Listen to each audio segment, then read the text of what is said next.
Et donc, quand on a une idée, en fait, ce dont on ne se rend pas forcément compte, c'est que notre idée repose sur une pile d'hypothèses, sur une montagne d'hypothèses. Et d'où le fait que l'innovation, c'est risqué, même si on n'en a pas conscience. À chaque fois qu'on a une idée, et ben, ça, c'est les bons filtres à travers lesquels il faut faire passer l'idée en général. Et l'intuition est très mauvaise conseillère pour répondre à ces questions-là.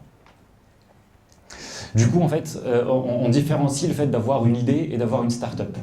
En fait, quand j'ai une idée, j'ai cru détecter un problème, j'ai imaginé une solution différenciée, je suppose que la cible l'appréciera, je pense pouvoir gagner de l'argent avec et je rêve d'une croissance exponentielle.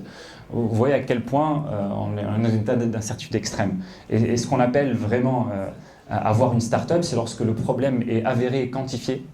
La cible a adhéré à nos promesses, je sais comment satisfaire la cible, j'ai démontré un modèle économique et j'ai trouvé comment croître rapidement.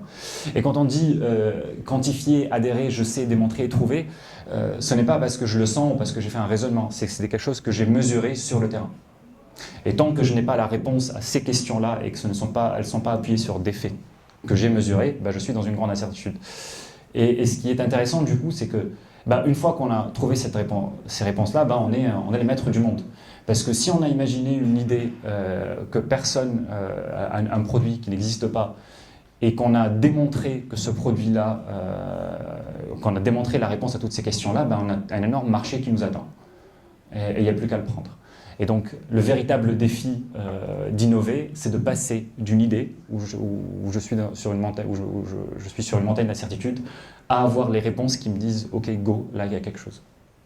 Et en fait, ce qu'on voit, c'est qu'en fait, entre le point A c'est qu'au point B, je n'ai pas fabriqué le produit. Je n'ai pas nécessairement fabriqué le produit. Les gens, naturellement, ont tendance à foncer, quand ils imaginent une idée, à aller fabriquer le produit. Et en fait, ce qui va faire que la start-up parte bien ou pas, c'est la réponse à ces questions-là. Et pour avoir la réponse à ces questions-là, le produit n'est pas quelque chose de nécessaire. Et en fait, donc ce qu'on dit, nous, aux start-upers et aux grandes boîtes qui souhaitent innover, c'est lorsque vous êtes une idée, vous n'êtes pas prêt à lancer le produit qui cartonne. Les gens ont une idée et veulent se dire « Ok, je vais faire ce produit-là, il va cartonner ». Non, vous n'êtes pas prêt. Vous êtes sur une pile d'hypothèses, même si vous n'en avez pas conscience. Par contre, là, vous l'êtes. Et entre le moment où vous êtes prêt, n'êtes pas prêt et le moment où vous l'êtes, en fait, c'est un chemin d'apprentissage. Et en fait, le premier objectif d'une start-up, qu'elle soit une start-up externe ou dans une entreprise, c'est de parcourir ce chemin d'apprentissage où on passe d'une incertitude extrême à un sujet maîtrisé.